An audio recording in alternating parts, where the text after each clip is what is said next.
The crystal spires of Keth Prime burned against the purple sky. Ambassador Velthara pressed her six-fingered hand against the observation deck window and watched her world die. The Vraktar ships hung in orbit like black daggers, their weapons turning her people's beautiful cities into molten glass. "How many more cities?" she asked without turning around. High Council Leader Mordane's voice cracked as he answered. 17 fell today. The northern continent is gone. They're not taking prisoners, Velthara. They're not even taking slaves. They just destroy everything. Velthara closed her large, dark eyes. The Kethmori had always been a peaceful people. Their greatest achievement was art, not war. Their ships carried musicians and poets, not soldiers.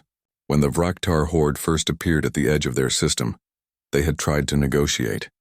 They offered trade, knowledge, even tribute. The Vraktar response was to laugh and open fire. "What about the others?" she asked. "The Alteran Federation? The Zenthek Empire?" Mordane's scaled hands shook as he held the communication pad. "The Alterans say they cannot risk war with the Vraktar. The Zentheks claim they are busy with internal matters. The Quarians—" He paused. "The Quarians say it would be logistically impossible to help us." Velthara turned from the window. Her people were dying, and the galaxy's great civilizations were too afraid or too busy to care. "What about the smaller worlds, anyone?" "The same answers, all of them." "Fear or indifference?" Mordane set down the pad with trembling hands. "We are alone." Outside, another flash lit the sky as orbital bombardment turned the art district into slag. Velthara had grown up in those galleries. Her daughter had played in those gardens. Now they were nothing but cooling metal and ash. "There is one option," Mordane said quietly. "What option? We've contacted everyone in the known galaxy." "Not everyone." The old counselor pulled up a star chart. "There are worlds we haven't contacted. Worlds marked as too dangerous or primitive." Velthara studied the map.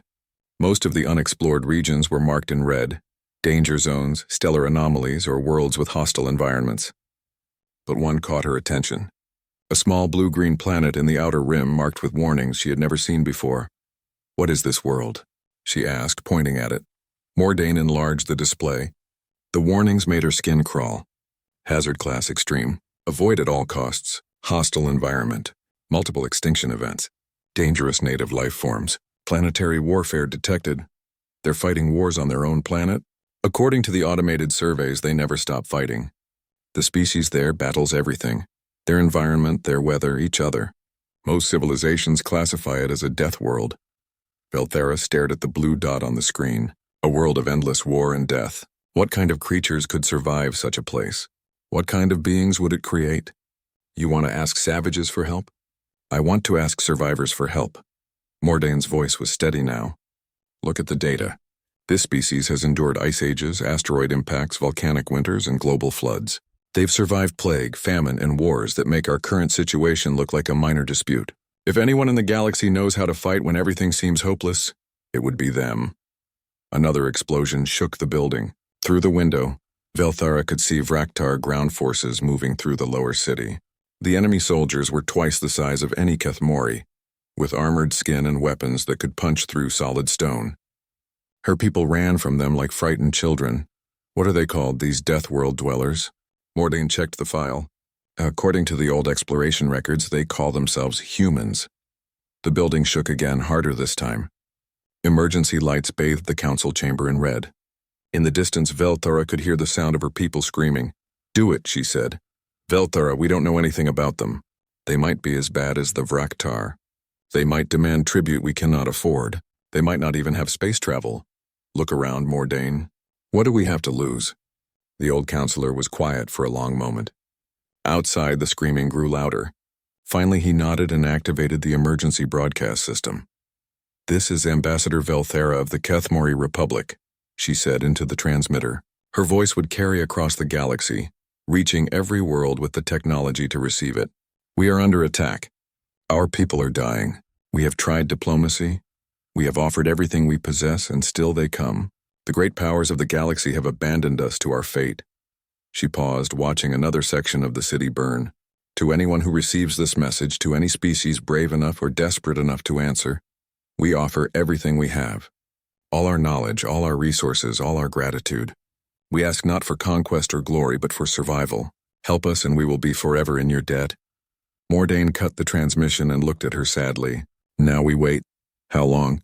If anyone is coming, they would need to receive the signal, decode our language, make a decision, and travel here. Days at minimum, more likely weeks. Velthara nodded and walked back to the window. She could see Vraktar ships landing in the city center. They would have hours, not days.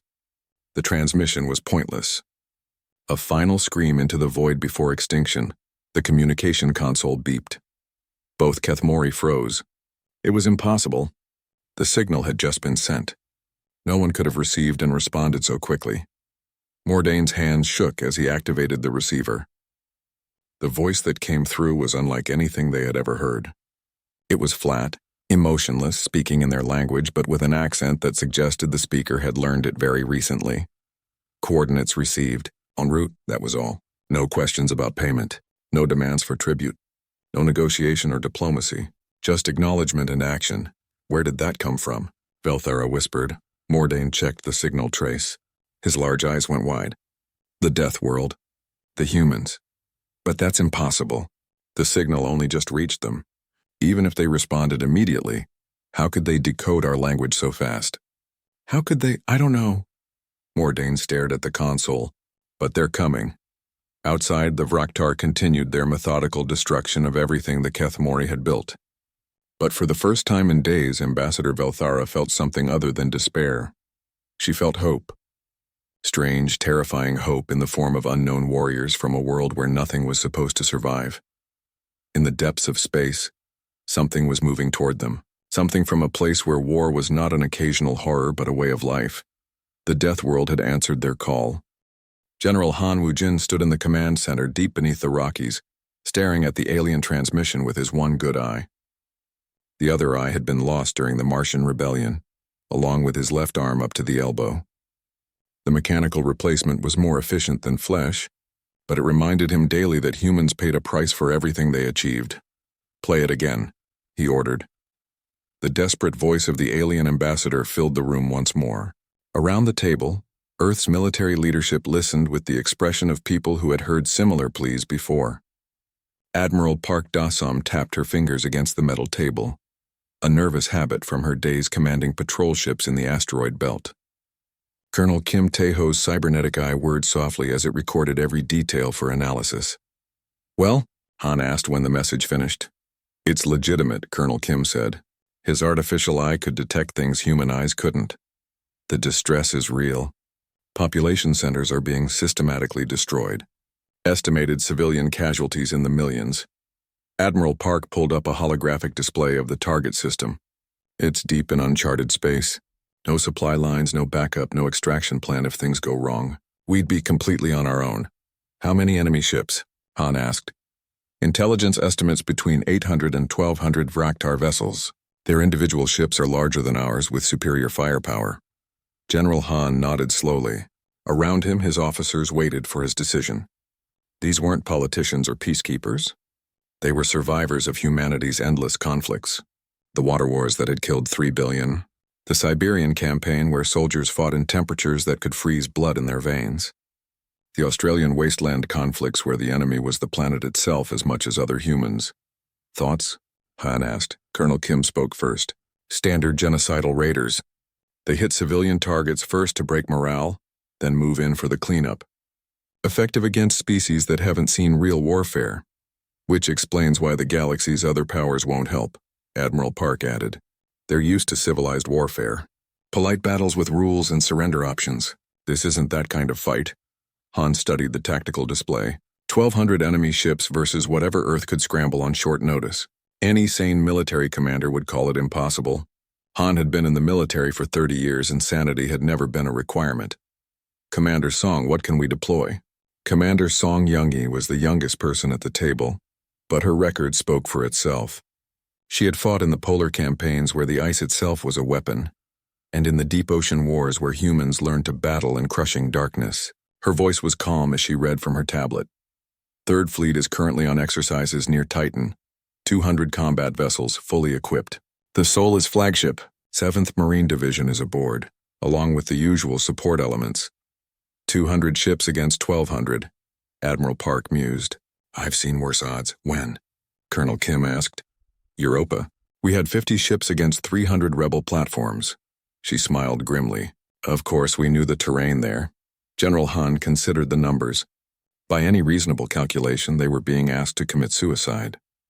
But reasonable calculations had never stopped humans before. When the Ice Age came, they hadn't given up. They had learned to make fire. When the supervolcanoes erupted, they hadn't fled. They had dug deeper. When the floods came, they had built boats. When other humans made war, they had made better war. There's something else, Colonel Kim said quietly. We intercepted communications from the other galactic powers. They're not just refusing to help. They're actively discouraging anyone from getting involved. Why? Unknown. But the patterns suggest they're afraid of something. Not just the Vraktar, something else. Han leaned back in his chair.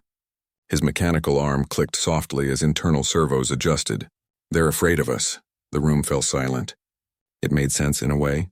Humanity had been monitoring galactic communications for decades, learning languages and studying cultures from the shadows. They knew about the great civilizations, the trading empires, the peaceful federations. But none of those civilizations knew about Earth until now. They think we're savages, Admiral Park said. They're right, Han replied. We are savages. Useful savages. He stood and walked to the display showing the alien star system. Somewhere out there, a peaceful species was dying because the galaxy's civilized powers were too afraid or too comfortable to help. It was a familiar story. Throughout human history, someone had always been willing to look the other way while innocents suffered. Orders, sir? Commander Song asked. Han turned to face his officers. These people had survived everything Earth could throw at them.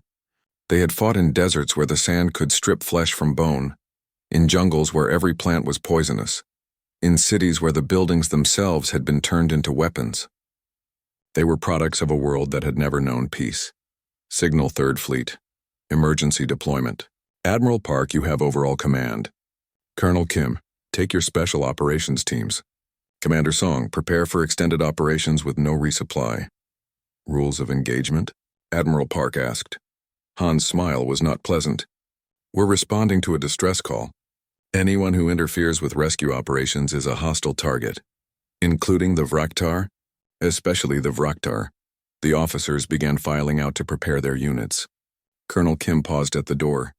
Sir, what about the political situation? This will be humanity's first official contact with galactic civilization.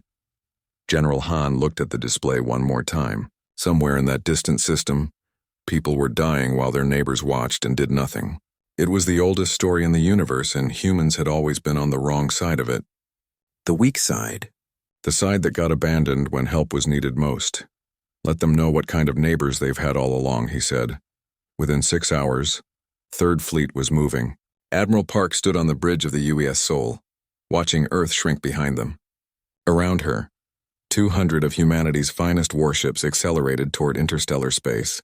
They carried soldiers who had learned to fight in Earth's hurricanes, pilots who had trained in Venus's acid storms, engineers who could rebuild cities while under fire. ETA to target system? She asked. 18 hours at maximum hyperspace velocity, her navigation officer replied. Admiral Park nodded. 18 hours to cross half the galaxy. By the time they arrived, the aliens who had called for help might already be extinct. But that wouldn't stop the fleet.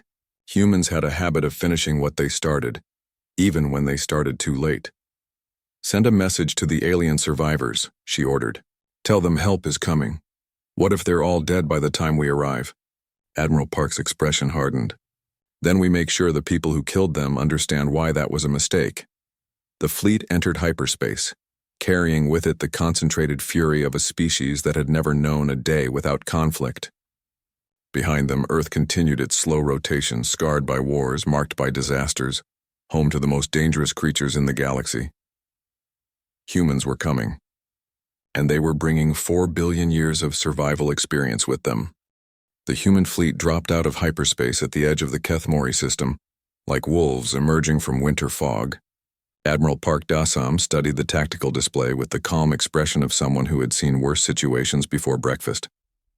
Analysis, she ordered. Commander Choi. Minji's fingers flew across her console. The intelligence officer had learned 6 alien languages during the 18-hour journey. a feat that would have taken most species months to accomplish. Her brain, enhanced with neural implants earned during the Luna Wars, processed information faster than most computers. 1,200 Vraktar vessels confirmed. They've established a blockade around the inhabited worlds. Orbital bombardment is ongoing. She paused, her enhanced vision zooming in on the planet's surface. Cities are burning, but I'm detecting survivor clusters. The aliens who called us are still alive. For now, muttered Captain Lee Hyunwoo from his position at the tactical station. The commander of the UES Seoul had fought in more campaigns than most people could remember. His ship bore scars from the Titan Massacre, the Europa Rebellion, and a dozen other conflicts that never made it into the history books. Admiral Park studied the enemy formation. The Vraktar ships were massive, each one the size of a human city. They moved in loose groups, confident in their overwhelming superiority. Their formation showed all the discipline of a pack of wild animals, effective for terrorizing civilians, useless against real soldiers. "What do we know about the enemy?" she asked. Commander Choi pulled up the intelligence files. Vraktar horde, nomadic raiders. They travel from system to system, destroying everything they can't use. No permanent settlements, no infrastructure, no supply chains. They carry everything they need with them. Weaknesses? Their strength. They're used to enemies who break and run at the first sign of resistance. They've never faced prolonged opposition. Admiral Park nodded. It was a familiar pattern. Throughout human history, successful raiders had always been defeated the same way. By people who refused to be intimidated, and who were willing to pay the price for victory. "Communications," she ordered. "Open a channel to both the aliens who called us and the Vraktar fleet." "Both at once, ma'am?" "Both at once," the channel opened. On one side of the split screen appeared Ambassador Velthara, her alien features twisted with desperate hope. On the other side was something that looked like a nightmare given form. The Vraktar War Alpha Grexthor. The creature was twice the size of a human with armored skin and teeth designed for tearing flesh. "This is Admiral Park Dasam of the Terran Fleet," she said calmly. "We received your distress call." Ambassador Velthara's large eyes filled with tears. "You came. You actually came." War Alpha Grexthor's response was a laugh that sounded like grinding metal. "More prey comes to feed us." "How generous." Admiral Park's expression didn't change. She had heard similar threats from human warlords, alien rebels, and once from a rogue AI that thought it could intimidate humanity into surrender. They were all dead now. "To the Kethmori," she said, "we're here. Stay out of our way." "To the Vraktar," she continued, her voice flat as winter ice. "You have 10 minutes to leave this system." The reaction was immediate. Ambassador Velthara gasped in shock. War Alpha Grexthor's laughter grew louder. 10 minutes? The Vraktar leader roared. "You arrive with 200 tiny ships and threaten us?" "We are 1,200 strong. We have conquered 1,000 worlds." 9 minutes, 30 seconds, Admiral Park replied, checking her chronometer. Commander Choi was running continuous scans of the enemy fleet.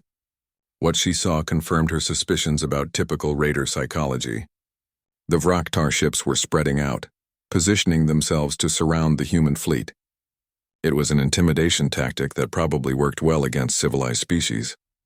"Admiral," Captain Lee said quietly, "their weapons are powered up.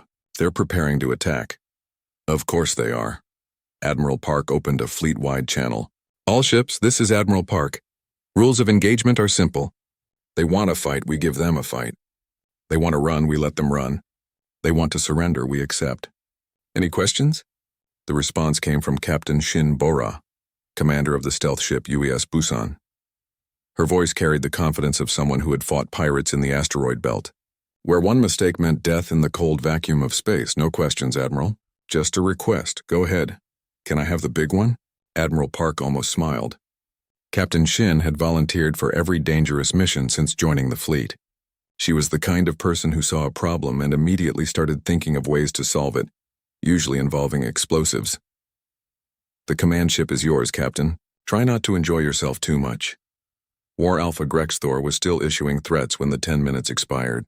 He was in the middle of describing what he would do to the human prisoners when Admiral Park cut him off. "Time's up," she said simply. The UES Busan had been moving during the entire conversation, invisible to Vraktar sensors and ignored by enemies who thought humans were just another victim species.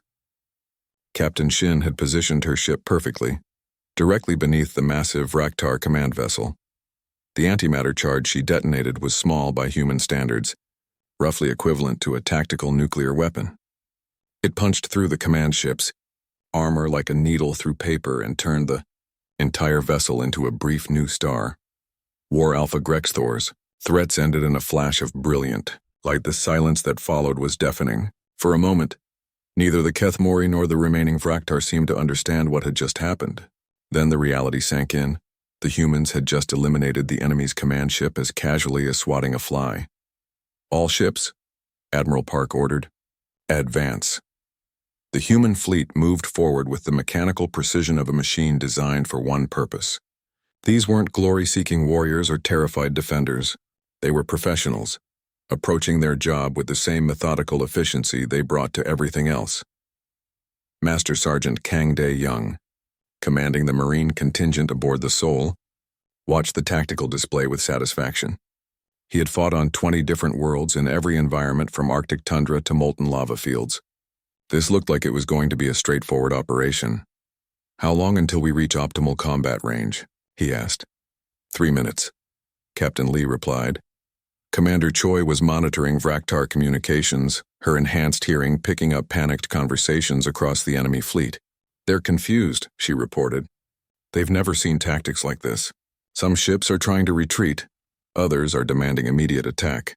Typical raiders," Admiral Park observed. "No real command structure once you remove the leader." "What about the civilians?" "Survivor clusters are holding position. They're staying away from the combat zone." "Good. Signal the fleet. Weapons free." The human ships opened fire at maximum range, their weapons designed for precision rather than intimidation. Unlike the massive energy cannons favored by most species, human weapons were small, fast, and numerous. They struck like a swarm of angry wasps, each hit precisely targeted to disable specific systems. The Vraktar response was immediate and predictable. They charged forward, relying on superior numbers and firepower to overwhelm their smaller opponents. It was exactly what the humans had expected them to do. What followed wasn't a battle in the traditional sense. It was a demonstration of what happened when professional soldiers met amateur raiders. The humans moved like dancers, their ships weaving through enemy fire while delivering precisely targeted attacks. Every shot had a purpose. Every maneuver served a tactical goal. Within the first hour, the Vraktar had lost 200 ships. The humans had lost none. Ambassador Velthara watched from her damaged command center in amazement. These humans fought like nothing she had ever seen. They showed no anger, no fear, no hesitation. They approached warfare like engineers solving a problem, systematically, efficiently, and with absolute confidence in their methods. "Who are they?" she whispered to herself. The answer was becoming clear with every passing minute. They were the children of a world that had never known peace, taught by 4 billion years of natural selection that only the adaptable survived. They were the products of every disaster, every war, every catastrophe that had ever struck their home. They were exactly what the galaxy needed, whether it knew it or not. Wing Commander Yoon Seo-jin pulled her fighter into a dive that would have liquefied most aliens, but her body had been conditioned by years of flying through Earth's storm systems. Her ship, the fighter everyone called Rust Bucket because it looked like it had been welded together from spare parts, screamed toward a cluster of Vraktar destroyers. "Go, squadron. Form up on me," she ordered through gritted teeth. The G-forces would have been crushing if she hadn't spent her childhood flying crop dusters through tornado seasons in Kansas. Her squadron followed her lead. 12 fighters that looked fragile compared to the massive enemy ships but moved like sharks in deep water. They had learned to fight in the asteroid belt, where a single mistake meant becoming a frozen corpse floating in space forever. "Target the sensor arrays first," Yoon commanded. "Make them deaf and blind, then we cut them apart piece by piece." The Vraktar destroyers opened fire with enough energy to level a city. The beams passed harmlessly through space where the human fighters had been a split second earlier. What the raiders hadn't expected was that humans had learned to dodge by studying their own predators. The way a bird avoids a hawk, the way a fish escapes a shark. Lieutenant Kang Soo-ho, flying off Yoon's left wing, rolled his fighter through a gap between 2 energy beams that was barely wider than his ship. "These guys shoot like they're trying to intimidate us," he called out. "All flash, no accuracy." "Stay focused," Yoon replied, but she knew what he meant. The Vraktar fought like bullies who had never met real resistance. Their weapons were designed to terrify, not to kill efficiently. It was the difference between a human gangster and a human soldier. She lined up her shot on the lead destroyer's main sensor cluster and fired. Human weapons were smaller than what most species used, but they were precise. The sensor array exploded in a shower of sparks, leaving the massive ship partially blind. Down on the planet's surface, Lieutenant Colonel Bae Jung-min was discovering that ground combat with the Vraktar was even more one-sided than the space battle. His Marines had dropped in assault pods that came down like meteorites, their heat shields glowing red as they punched through the atmosphere. The Vraktar ground forces were impressive to look at. Each warrior stood nearly 3 meters tall, with natural armor plating and weapons that could punch holes through solid stone. They had arranged themselves in defensive positions around groups of Kethmori civilians, using the innocents as human shields. Classic terrorist tactic, Sergeant Park Inho observed, studying the enemy positions through his rifle scope. The 40-year veteran had seen every variation of asymmetric warfare during his career. They think having hostages makes them untouchable. They're about to learn different, Lieutenant Colonel Bae replied. He opened his tactical map and began issuing orders. His Marines spread out around the enemy positions, moving with the silent efficiency of people who had trained in Earth's deepest jungles and highest mountains. Major Lim Hai-wan, the battalion's combat engineer, was studying the problem from a technical perspective. She had learned her trade building and destroying fortifications during the urban pacification wars, where every building was a potential fortress and every street was a killing ground. "Sir," she called to Lieutenant Colonel Bae, "I've got a solution for the hostage situation. I'm listening. We go through the shield." What she meant became clear over the next hour. Instead of trying to fight around the civilian hostages, the humans created new routes. Major Lim's engineers used shaped charges to blow holes through solid rock, creating tunnels that led directly beneath the Vraktar positions. Combat teams moved through storm drains, subway systems, and maintenance tunnels that the raiders had never bothered to secure. The attack came from everywhere at once. Vraktar warriors who had been confident in their defensive positions suddenly found human soldiers appearing from underground, from rooftops, from inside buildings they thought were empty. The Marines moved like ghosts, striking fast and disappearing before the enemy could respond. Sergeant Park found himself face to face with a Vraktar warrior who was nearly twice his size, and armed with a weapon that could cut through tank armor. The alien roared a challenge, expecting the small human to flee in terror.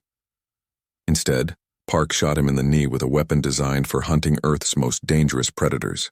The warrior collapsed and Park moved on to the next target without breaking stride. He had learned long ago that the biggest and loudest enemies were often the easiest to defeat. Up in orbit, Wing Commander Yoon was discovering that the Vraktar had one major weakness. They had never learned to fight as a team.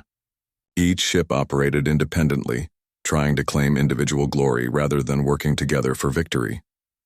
"They're breaking formation," Lieutenant Kang reported. "Half their fleet is trying to retreat, the other half is charging straight at us." "Let them come," Yoon replied. She had fought human pirates who were better organized than this. "Angel Squadron, take the runners. Ghost Squadron will handle the heroes." The Vraktar ships that chose to fight came in fast and aggressive, their weapons blazing. But aggression without discipline was just a quick way to die. The human fighters wove through their formation like needles through cloth, targeting engines, weapons, and life support systems with surgical precision. Captain Jang Kyung-ho, commanding the artillery platform UES Thunder, was having the most fun he'd had in years. His ship's main guns were designed for precision bombardment, originally built to take out specific targets on Earth's surface from orbital platforms. "Target acquired," his gunner reported. "Vraktar troop concentration, grid 77 Alpha. What's the collateral damage assessment?" "Clean shot, sir. No civilian structures within the blast radius. Fire." The kinetic projectile that struck the Vraktar position had been accelerated to nearly 30% of light speed. It hit with the force of a small nuclear weapon, but with none of the radioactive aftermath. The enemy troops simply ceased to exist, along with a perfectly circular crater 50 meters deep. Dr. No Yeon-bi was working in the field hospital that had been set up in a damaged Kethmori school. As a combat medic, she had learned to save lives while battles raged around her. Her hands moved efficiently as she treated wounded civilians, her mind calculating dosages for alien physiology, even as artillery fire lit the sky outside. "Doctor," one of her assistants called, "we've got incoming wounded from the northern sector. Human or alien?" "Both." Dr. No nodded and prepared her equipment. She would save anyone she could, enemy or ally. It was a principle humans had learned during their own wars. Hatred was temporary, but medical knowledge was forever. A Kethmori child was brought in, her small body broken by falling debris. Dr. No worked over her with the same intensity she had brought to treating human soldiers during the Martian campaigns. The child's alien biology was different, but trauma was trauma, and pain was universal. "Will she live?" the child's mother asked in broken human language. "Yes," Dr. No replied without looking up from her work. "She'll live." Outside, the battle was reaching its climax.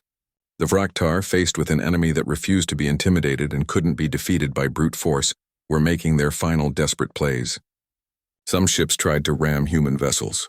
Others attempted to bombard the planet's surface in spite. A few tried to negotiate surrender. Admiral Park, watching from the Soul's Bridge, felt the familiar satisfaction of a job well done.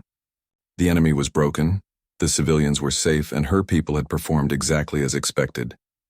It wasn't glory or heroism. It was just another day at work for the children of Earth. "Status report," she ordered. 80% of enemy forces destroyed or disabled," Commander Choi reported. "Remaining ships are either retreating or requesting surrender terms." "And our losses?" 14 fighters damaged, 2 destroyers with minor hull breaches. "No fatalities," Admiral Park nodded. The numbers were better than she had hoped, but about what she had expected. When professionals fought amateurs, the outcome was rarely in doubt. "Signal the survivors," she ordered. "Standard terms: surrender, disarm, and submit to judgment for war crimes. Anyone who doesn't accept can leave the system and never return." The battle was over. All that remained was the cleanup, and humans had plenty of experience with that too. The remaining Vraktar War Alpha, a massive creature called Thokvar, stood in the ruins of what had been the capital city's main plaza. Around him, the last of his warriors waited for the humans to come. They had tried to retreat, but human ships had appeared in every escape route. They had tried to hide, but human sensors found them everywhere. Now there was nowhere left to run. "They fight like demons," one of his sub-commanders growled. The warrior's armor was cracked, his weapon nearly depleted. "How can such small creatures be so dangerous?" Thokvar didn't answer. He was thinking about the battle reports, trying to understand how everything had gone so wrong so quickly. The Vraktar horde had conquered hundreds of worlds using the same tactics. Overwhelming force, brutal intimidation, and the simple fact that most species would rather surrender than fight. But these humans were different. They didn't seem to understand that they were supposed to be afraid. Sergeant Park Inho approached the plaza on foot, his rifle held casually in his hands. Behind him came a squad of Marines, but they moved without urgency. To them, this was just the final cleanup of a successful operation. Park had seen the intelligence reports on the Vraktar. They were impressive physical specimens built for intimidation and close combat. In a fair fight, any one of them could probably defeat 3 or 4 humans. Park had no intention of fighting fair. "You the boss?" He called out to Thokvar in the alien's own language. The translation software had decoded Vraktar speech patterns during the battle, and Park had always been good with languages. Thokvar stepped forward, his massive frame casting a shadow over the human soldier. "I am War Alpha Thokvar of the Crimson Fang clan. You are the leader of these humans." Park looked around at his squad and chuckled. "Me? No, I'm just a sergeant. Been one for about 20 years now. Never wanted to be anything else." The alien warrior was confused. In Vraktar culture, only leaders challenged other leaders. The idea that a common soldier would approach him directly was unthinkable. "Then send me your War Alpha," Thokvar demanded. "I challenge him to single combat. Winner takes all."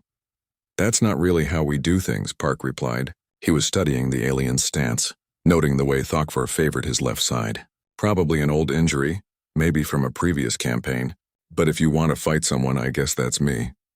Thokvar laughed, a sound like grinding metal. You are nothing. I have killed thousands in single combat.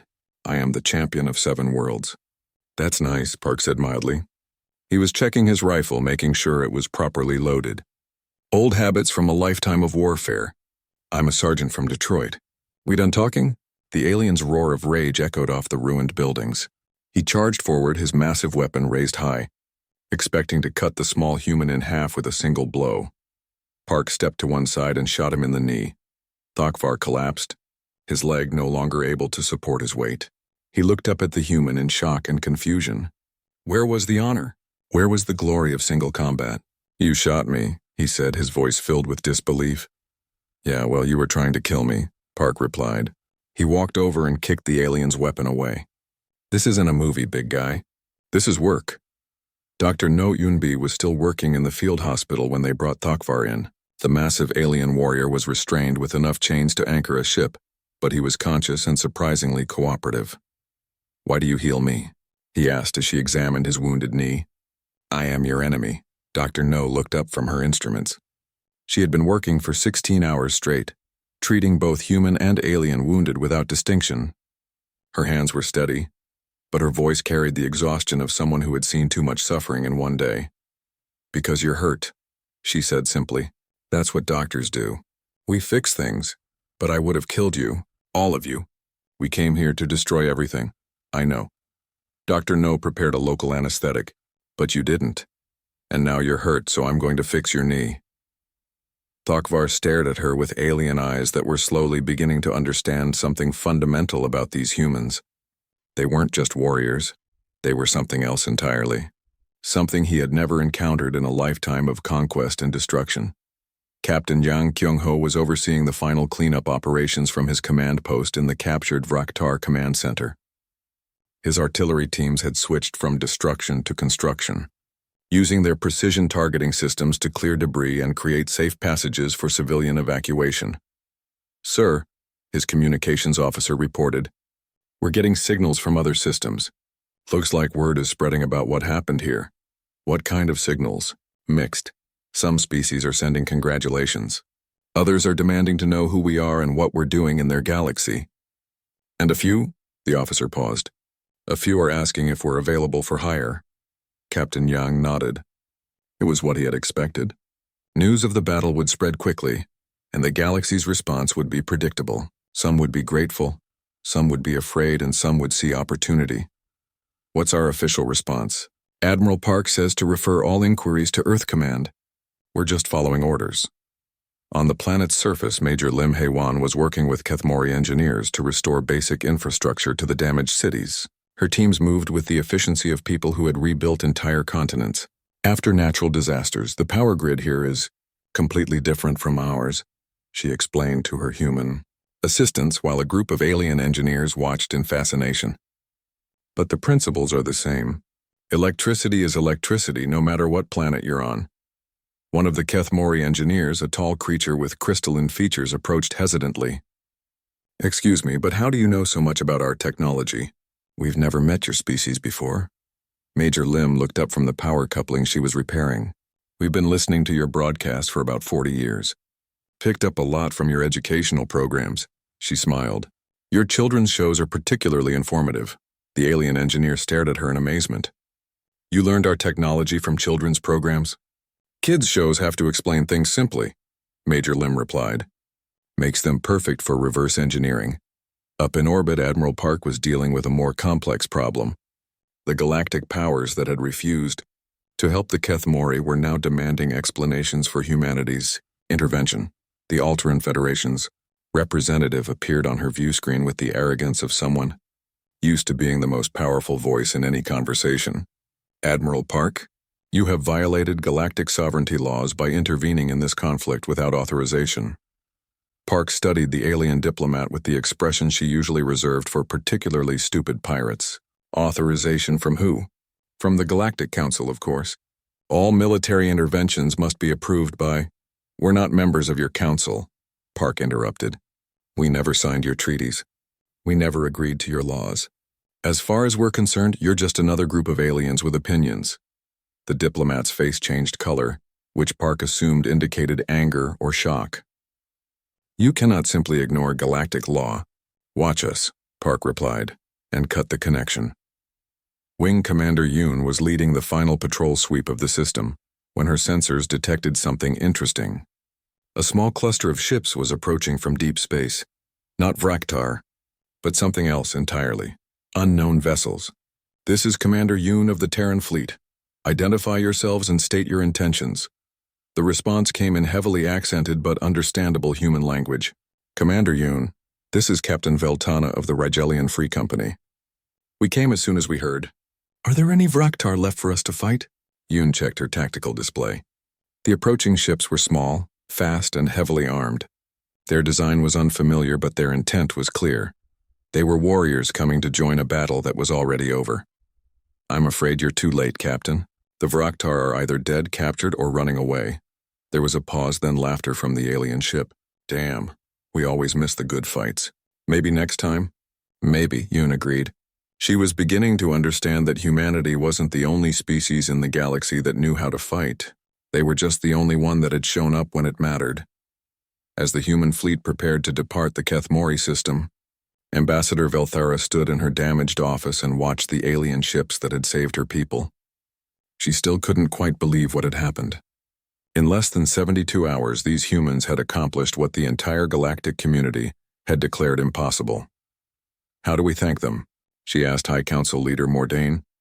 The old politician was reading reports from across the galaxy. The news of humanity's victory was spreading quickly, and the reactions were as varied as the species themselves. I don't think they want thanks, he replied. I think they just want to go home. But Velthara knew that wasn't entirely true. The humans had left behind more than just a military victory. They had left behind a message, one that every species in the galaxy would have to consider. Somewhere in the darkness between the stars, there was a world full of creatures who would answer when others called for help. They wouldn't ask for payment or demand tribute.